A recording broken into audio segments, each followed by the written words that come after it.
हिंदुत्व किसकी अध्यक्षता में हुए हैं? सनातन धर्म की अध्यक्षता में आज हम एक हुए हैं। और उसका एक सबसे बड़ा उदाहरण देकर मैं आगे बढ़ूंगा।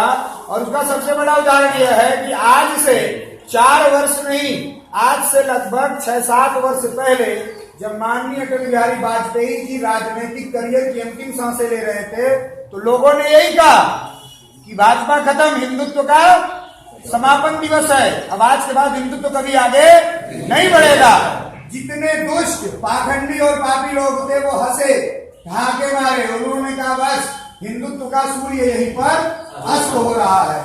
लेकिन उन्हें यह नहीं पता है कि भारतवर्ष की भूमि पुण्य भूमि है, जहां से सनातन धर्म का कभी भी कोई भी समूल नाश नहीं कर सकता था और नरेंद्र मोदी के रूप में एक व्यक्ति का जन्म हो गया। अब आप यह मत सोचिए कि एक नरेंद्र मोदी इसी भरोसे भारतवर्ष है, इसी के भरोसे यह हिंदू समाज नहीं। ऐसे न जाने कितने नरेंद्र मोदी भारतवर्ष में इधर घूम रहे हैं। समय आने पर यह सनातन धर्म उनको लाकर आगे खड़ा कर देगा।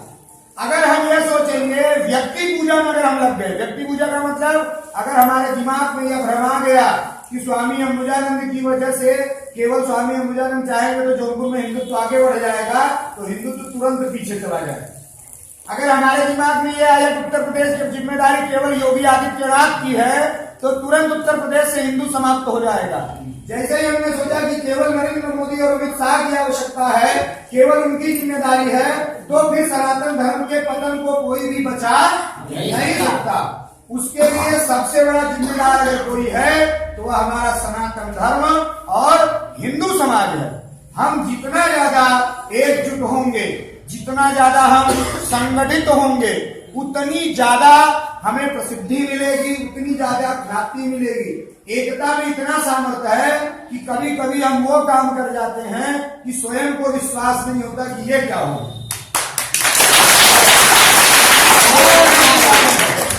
ये एकता का सामर्थ्य है। एकता में कभी कभी हम वो काम करते हैं कि समझ नहीं क्या हो गया। और उसका सबसे बड़ा प्रमाण अगर कुछ देखना हो नजदीक में, जल्दी में, तो उसका एक सबसे बड़ा प्रमाण है 325, धारा 325। इस धारा के आगे 370 उत्तर सब डर रही है कि धारा 325 लगी है तो धारा 370 में जाने कितनी धाराएं भारत से खत्म हो जाए। इस धारा में इतनी सामर्थ्य, इतना वो है। तो हम कह रहे थे कि कोई भी काम हम करते हैं तो उसकी अध्यक्षता जो है बहुत आवश्यक होती है। तो जैसे क्षत्रियों का इतिहास रहा है, जो बहुत अहंकारी होते हैं, जो लोगों को इतिहास में पढ़ाया जाता है, तो बहुत अहंकारी होते हैं। टीवी में देखकर सबसे ज्यादा डाकू जो है क्षत्रियों को दिखाया जाता है, सबसे ज्यादा डकैत वही है, जबकि ऐसा कुछ हमेशा रहा नहीं है। दूसरे नंबर पर अगर किसी को सबसे ज्यादा लड़ाकू और झगड़ालू दिखाया जाता है तो यादवों को दिखाया जाता है, जबकि ऐसा है नहीं। ये हमें टीवी, पेपर इत्यादि के माध्यम से ये दर्शाना चाहते हैं कि ये दोनों समाज बहुत उद्दंड है। ये दोनों समाज अगर आगे बढ़ा तो फिर हमारा पीछे होना निश्चित है। जैसे कुछ ब्राह्मण, क्षत्रिय और यादवों में ऐसे लोग बैठे हैं कि नीचे का जो हरिजन, खटिक, सोनकर, मौर्य है न जुड़ने पाए, वैसे ही कुछ दुष्ट प्रवृत्ति के लोग मौर्य में, सोनकर में, खटिक में भी बैठे हैं कि अगर यह सब एक हो गए और हिंदुत्व मजबूत हो गया तो सनातन धर्म का कल्याण हो जाएगा। और सनातन धर्म का अगर कल्याण हो गया तो जो लोगों को मूर्ख बनाकर हम राजनीति कर रहे हैं, हमारी वो राजनीति बंद हो जाए। तो हमें उनके उस बहकावे में नहीं आना है। हमने संस्थान की जो स्थापना की गई तो उसके लगभग 6-7 वर्ष, 8 वर्ष पहले से हम लोग हिंदुओं को जगाने में, जागृत करने में लगे। यह मत सोचिएगा कि आज ये जो दिन आया है, क्योंकि आज आदमी इतना ज्यादा उत्साहित है, जैसे योगी जी को फाइनल किया गया है, इतना ज्यादा उत्साहित है कि वो वर्तमान का चिंतन करते हुए भविष्य का चिंतन नहीं कर रहा। तो हमें वर्तमान में जीते हुए भविष्य का चिंतन करना बहुत जरूरी है। अति उत्साह में हम कोई ऐसा काम न करें कि जिससे एक सन्यासी के ऊपर यह कलंक, दाग लगे कि भाई ये भी तो गुंडे ही, इसके भी आने के बाद केवल अत्याचार हो रहा है। यह बात न हो। जैसा कि कल आप लोगों ने न्यूज में सुना होगा योगी जी ने कहा भी कि भाई अगर कोई भी उद्दंडता करेगा या नहीं देखा जाएगा कि वह कौन है, उसके ऊपर सख्त से सख्त कार्रवाई होगी। और ये बिल्कुल सही है। और इसका मतलब यह भी नहीं है कि जो अपने आप को अल्पसंख्यक कह रहे हैं वो संख्यक बनकर हमारे सर पर चढ़े मुकेंगे। इसका मतलब यह भी नहीं है, सिद्धांत तो वही पुराना है, उसमें कोई परिवर्तन नहीं हुआ है। क्या कि हम भैया किसी को उंगली नहीं दिखाएंगे, लेकिन अगर कोई हमको उंगली दिखाएगा तो हम उसका हाथ निकालेंगे।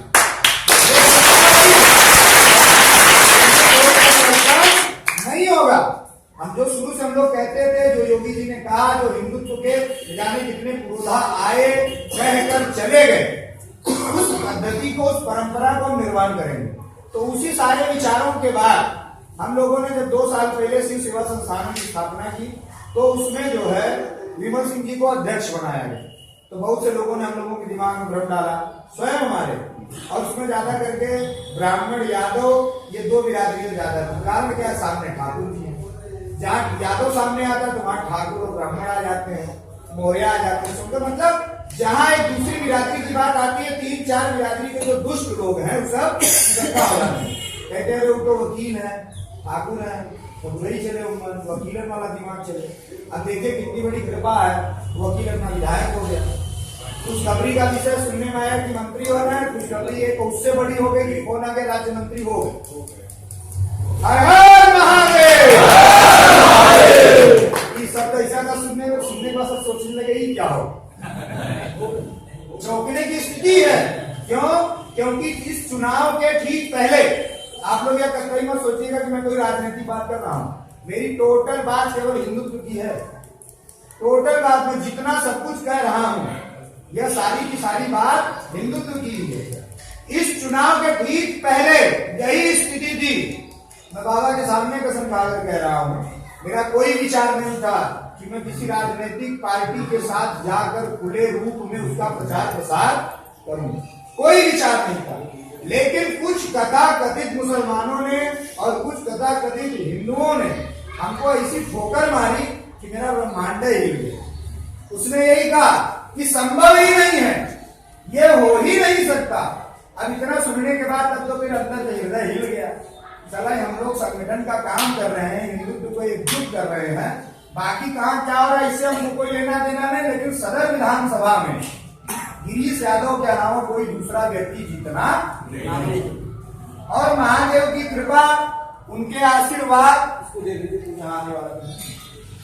उनके आशीर्वाद से, और सबसे बड़ा श्रेय जो हिंदू समाज के संगठित होने का रहा है, उस हिंदू समाज के संगठित होने से आज हमारा मस्तक गौरव से ऊपर है। बार बार ये बात क्यों कहता हूं? केवल योगी या केवल मोदी या केवल अमित शाह या केवल हमारे या केवल उनके या उनके से काम नहीं चलेगा। जानते हैं क्यों? आप थोड़ा सा विचार करके देखिए एक क्षण कि केंद्र में मोदी है,